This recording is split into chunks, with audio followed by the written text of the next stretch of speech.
Now that we've had an overview just of some of the major issues and definitions associated with deforestation, let's jump right to the proximates and the non-proximates. And you'll be familiar with some of these ideas. And what's interesting is you're going to see similar forces when we talk about deforestation. So, again, proximate force in deforestation is change in land use, land cover. So we want to talk about the activities that are creating changes in land use and land cover. And what's so interesting is these vary incredibly by location. So what I want to do to start with is kind of go through the main categories of proximate forces, give you a sense of how they're driving agriculture, and how we can compare and contrast what's the problem in different places. So of course, how do we respond? And that's the tricky part. So in places like the Amazon region, in Indonesia, Malaysia, and Southeast Asia, agriculture development is really associated with population increase and or resettlement patterns. And in these kinds of locations, you see a kind of a typical pattern. You know, these places were colonized by Western European countries. They don't become independent. I mean, Brazil is a little bit different than Southeast Asia because it's been independent longer. But ultimately what happens is these places, once they become independent, have problems in the sense that as colonies, small populations of people from the mother country would have controlled most of the land, most of the power and wealth. And when they became independent, nothing really changes. And so you've got a situation where you've got a small proportion of very rich, powerful people who are largely of European descent who now own or control most of the land and wealth. And what happens is a few people control the good land, and as the population of the native populations, the indigenous peoples, the people that were there when the Europeans had originally arrived, as that population starts to grow for whatever reason, of course what happens is the few rich people don't want to give up the good land. And so as a result, people are forced into marginal areas. They're forced to resettle in locations where they really shouldn't be seeing human settlement because the soil isn't good enough for agriculture. So agricultural development in these locations as a proximate force is associated with population increases and changes in settlement patterns in Amazon as well as Indonesia and Malaysia. Livestock, in terms of raising cattle, establishing ranches and pasture, is a significant problem largely in Central and South America. Now, part of this has to do with external demand. So if livestock is the proximate force behind land use and land cover change, the non-proximate really includes a huge variety of external demands. So when you think about the demand for beef coming from North America in particular, that's a real incentive for large landowners or the government to encourage massive amounts of forest to be cleared for cattle production, largely for export to, for example, North America, where it's used in fast food and restaurants and in grocery store availability. So both Central and South America, typically it's livestock is the main non-proximate driving the proximate forces of clearing land. Now, in other parts of the world, which include Africa, India, as well as Brazil, the population really has no access to alternate sources of energy. So they rely on fuel wood gathering and on charcoal production as a means to generate energy in terms of cooking, heating, for construction in some cases. So again, in these kinds of locations where you've got a lot of poor people who are desperate for fuel that can create land use and land cover change. The timber trade, and here I'm talking about organized logging.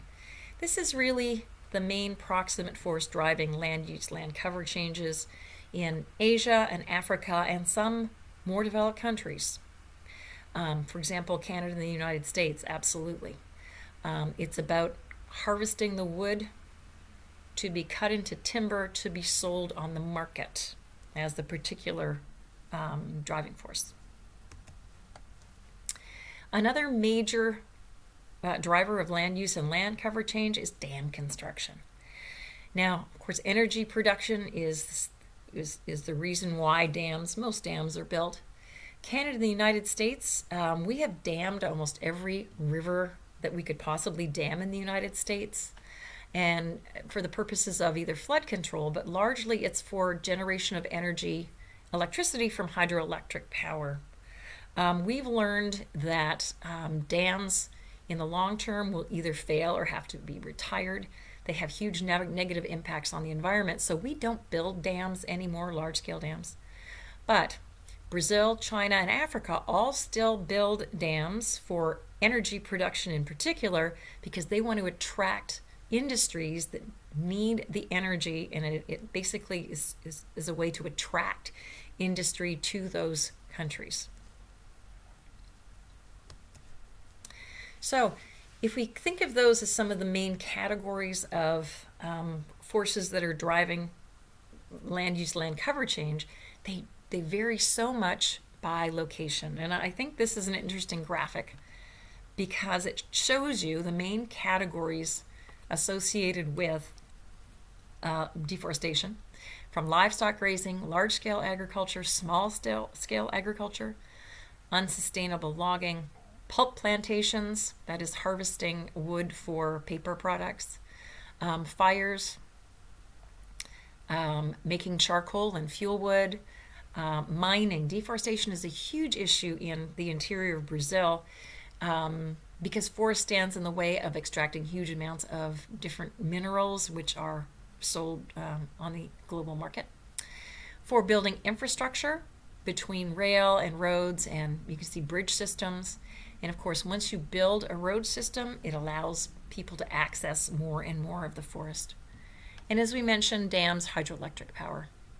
So the red squares represent the main cause of forest loss. Orange is the important. Yellow is less important, and nothing means it's not causing it. But as you see in the Amazon, it's livestock, large-scale agriculture. For example, soy production is booming in Brazil. Soil can be used for everything from fuel to, manufacturing virtually every product you can buy on the market. Small-scale agriculture, where peasants are encouraged to go to the rainforest, clear small areas of land, try to grow food for themselves. It often doesn't work because the soils are not meant for agriculture, which means more forest is cleared.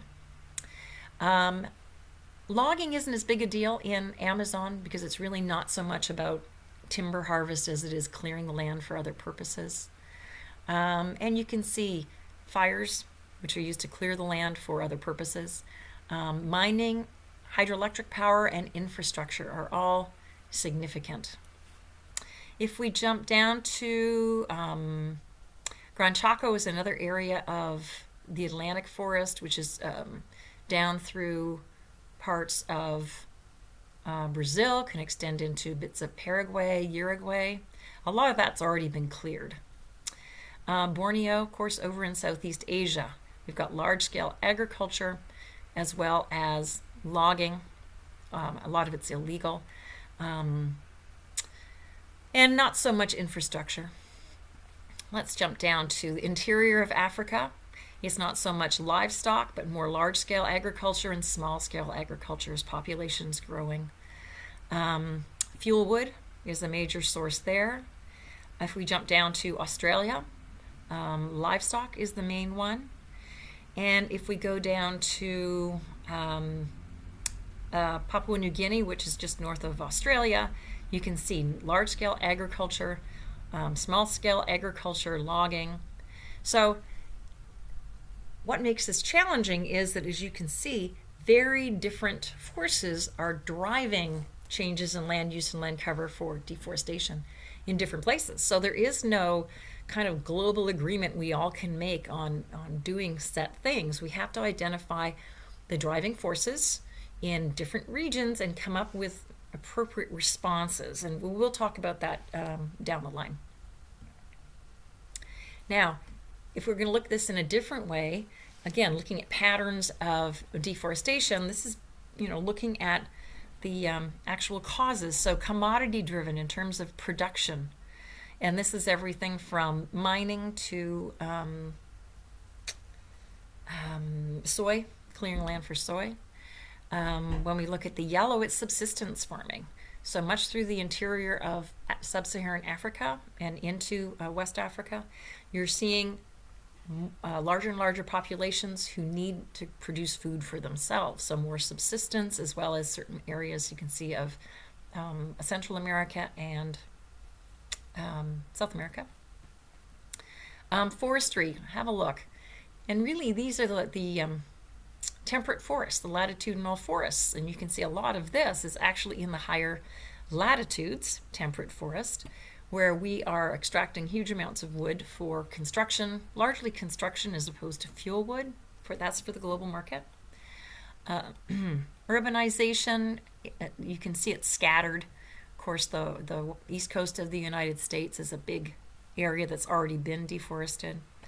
And through wildfires, and this is a bit more difficult to see. You can see in some of the more remote regions, this can be an issue. You can see through Australia, wildfires, which have been a problem in recent years, result in significant forest loss. Now, there are other proximate forces as well, causing that land use, land cover change. And these have to do with massive plantations for producing commodities for export. Soy and palm oil, these are fast-growing commodities. We're seeing huge amounts of deforestation for the production of these two products, which are used in virtually everything, in hair products, cosmetics, in food, in the production of many, many different things you'd find in the grocery store. Soy is the main driver in Brazil, but Southeast Asia, palm oil is a huge driver of land use and land cover change. Now, forces that are significant in many places around the world, we'll just put these up. Building roads. Building roads, once you clear access to a forest region, people will come. They will come looking for more land to exploit for deforestation, for settlement. Mining is a significant problem globally, both in sub-Saharan Africa as well as the Amazonian region. But you see mining in Canada, large open pit mines have resulted in huge amounts of deforestation. Natural forces, forest death. Now, I shouldn't say natural. Some is natural and some is not so much. Acid rain, of course, is a human-caused activity, and that's associated with factory production. But acidification of rainfall is resulting in huge amounts of forest death. The northeastern United States and the eastern part of Canada, extensive damage. Sweden, parts of Western Europe have huge amounts of forest death from acid rain. But also beetles, insects, naturally occurring diseases. Now, to understand, of course, the non-proximate, the indirect forces driving all of these proximate forces is hugely complex. And so as we go through these, what I really want you to pay attention to are the different forces and the fact that they happen in different ways, in different rates, and it changes through time. So I'll try to give you examples of these as we work through them. But of course, what's causing small-scale agriculture in the Amazon region as a result of huge numbers of landless people living in poverty, which results from a huge inequitable distribution of wealth. That relates back to the colonization idea. If we talk about Brazil being colonized by the Portuguese, as a colony, the land, basically any good land, was taken over by a handful of very wealthy families. When Brazil becomes independent, really nothing changes. And so as the population in Brazil starts to grow, the only land available is land that really does not have any agricultural value. And what happens is, because of the unfair distribution of land ownership rights, many people have to either clear their own land in the rainforest to try to produce food for themselves. But how do you change a system of land tenure that's been there for 200 years? You can't just take the land from the rich people and redistribute it. So that inherent inequitable distribution of wealth in many present-day less developed countries is a huge problem driving many of the issues associated with deforestation.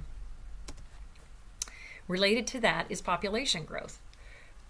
Population, as you remember from the human driving forces, happens in different places for different reasons, but in many less developed parts of the world, or developing parts of the world, more people means increased demand for land, increased demand for wood, for fuel wood, for example, which means that more and more forest is being destroyed as a result. Poverty. Now, of course, everything that I'm listing here separately is all interconnected.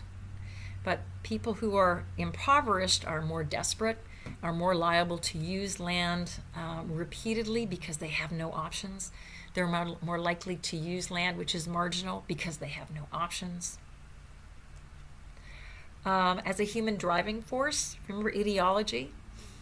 In some countries like Brazil, the Brazilian government overall doesn't value standing forest. Standing forest is in the way of development. And so they see clearing forest as a way to increase economic productivity. So the government, in that context, in their ideology, it's about developing their country, bringing in investment, bringing in jobs, bringing in income. So they don't value the forest. That's not part of the ideology associated with the way they're making decisions.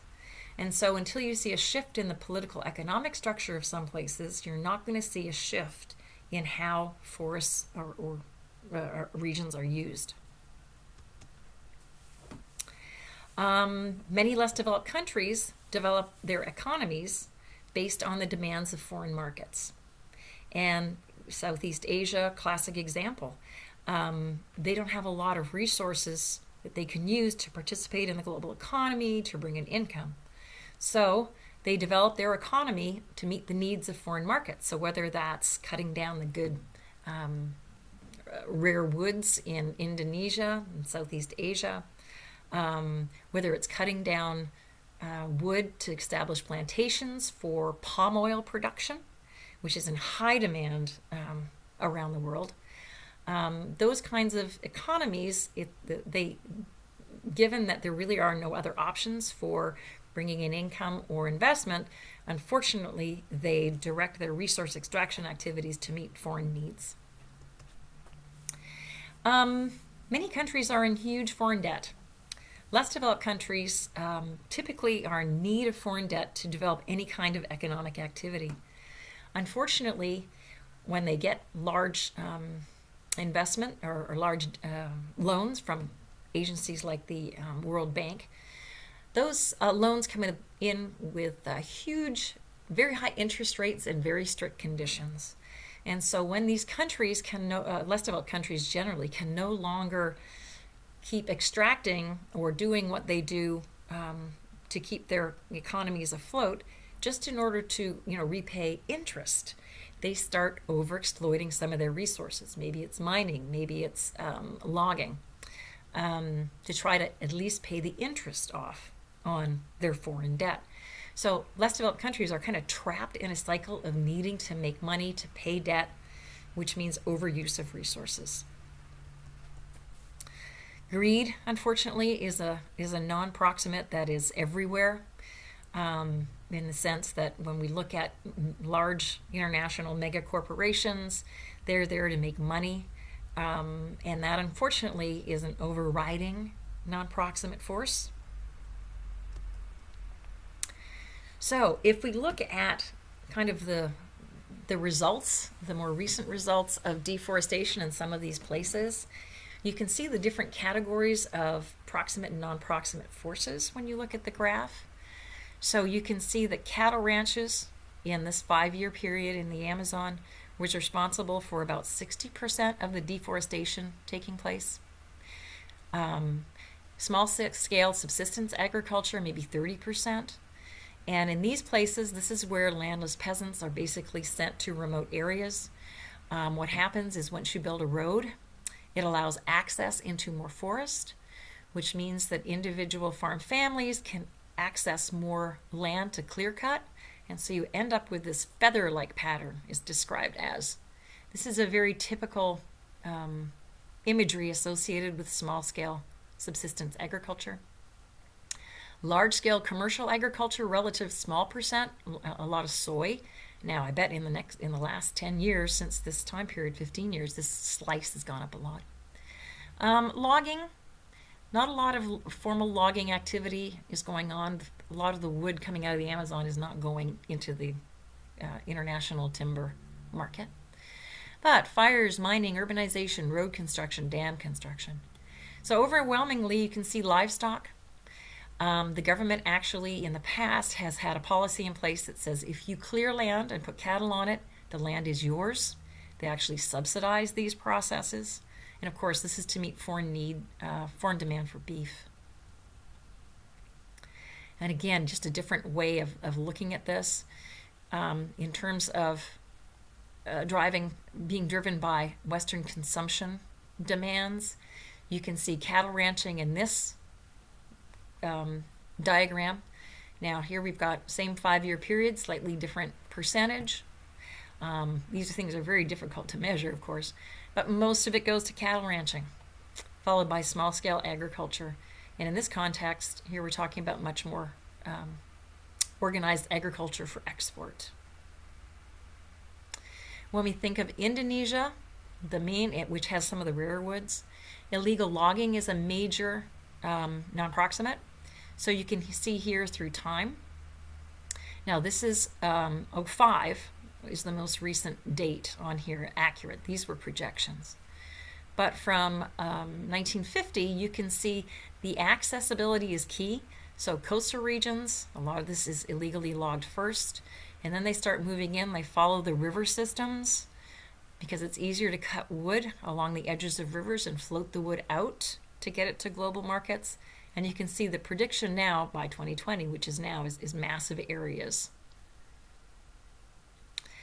Again, looking at global patterns. Latin America, which would be Middle America and South America, cattle ranching, agricultural expansion, road building, population pressure, inequitable distribution of wealth and power, migration of people from urban areas to rural areas. Africa is more about fuel wood collection, about population and some logging, whereas Asia is more about population, corruption, and that has to do with illegal logging, as well as fodder collection. Basically, it's harvesting grasses or the residue from crop production, and fuel wood. So regionally, there are huge differences in non-proximate. So of course, how do we deal with responding to this? And finally, let's just have a look. Now everything is connected, and so I just use these graphics because I'm hoping that it helps you conceptualize clusters of ideas.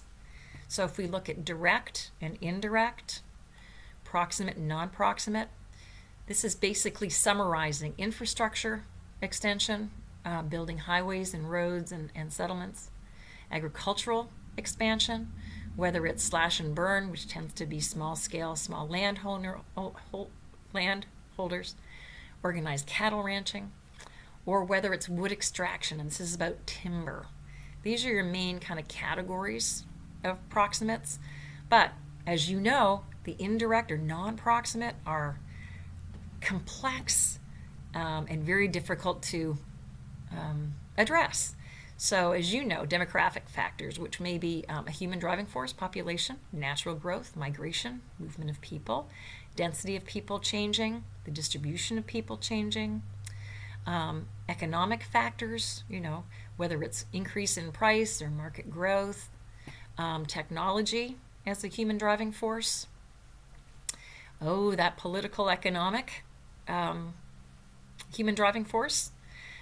Corruption, mismanagement, the issue of property rights that we've talked about, and of course culture, ideology. That all plays a role. So what a great visualization, if you like, of the human driving forces and how they all act as non-proximates driving the three categories of direct causes. Now, there are other issues, of course, that are physical, natural factors that have a role in all of this, so we don't want to ignore that. But I thought this is a nice way to conceptualize the human driving forces. Now, again, these vary incredibly depending on location. So here's El Salvador, and El Salvador is in Central America. So as we're looking at those categories, you remember foreign markets. I can get my little icon back. We have foreign markets. We have political economic situation, human driving forces. We have the political context, corruption, ineffective budgets. A combination of political and corruption and ineffective policies drive illegal logging. And what this results, of course, is in forest loss.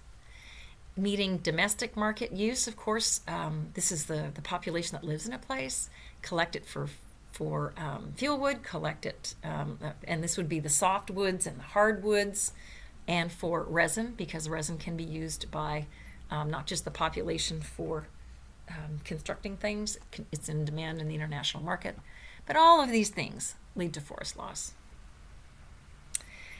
And as well, we have agricultural intensification, meaning we're using the same amount of land, but we're using it more intensely, which means we may not be allowing it to go fallow. We may be using more livestock per acre. You may be trying to harvest more per acre, and that's not always good for the local environment. We also have, of course, indigenous populations. Now, these two things, it's interesting. They can be good as well as negative. So agricultural intensification can be bad if it's done inappropriately or incorrectly. It can be good if we find ways to use land that currently exists as agriculture more efficiently, which means more forest, more area can reforest. Indigenous populations also, their environmental actions leading to more reforestation. And ironically, reforestation can be good because it means that we could do things like grow shade coffee, which is in high demand, gets higher market prices, which can have more positive feedback. So again, this is going to come down to how do we respond. Different places, responses are going to be different. If we talk about Indonesia, we mentioned earlier, for agriculture as the proximate driver, it's palm oil production. Palm oil is now a single main proximate force. And I've mentioned here palm oil, used in a huge variety of products, like I thought listed some Oreos, shaving products, skin clearing products, lots of cosmetics use palm oil. Soybean production. Soy is a huge substitute now instead of grains in terms of the productions of many, many food staples that we eat. And of course, timber extraction. We use that high demand in terms of making paper, furniture, home construction. Those are all significant in Indonesia. So finally, let's just have a look at the deforestation rates in some of these places. Now, this is showing a change through time. And what's interesting is in the United States, we very early on hit our peak of deforesting.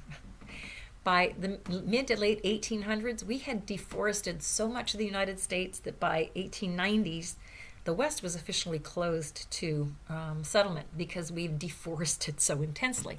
But in the context of Illinois, our peak is around 1880, and then it significantly dropped off to the point at which we're really not seeing much deforestation because we've basically cut down everything that was there, and now we're getting wood from somewhere else. Costa Rica, which is in Central America, right by El Salvador, you basically have deforestation was lagging a little bit until, of course, their increased need for some kind of economic production, meeting a demand. So you can see that's dropped off. And this is mass clearance for livestock. Costa Rica has huge plantations for beef production. And so you get to a point where all the good land has been cleared for livestock, and now you see a decrease. Malaysia, Southeast Asia, that's been consistently increasing, and a lot of that is for hardwoods and for growing population. And here's Rondônia, Brazil. Now, unfortunately, I couldn't find a graph that came up to 2000. So we're looking here at 1980s. You can see that in the interior of Brazil, really late 1950s is the beginnings of this massive drive. This has increased through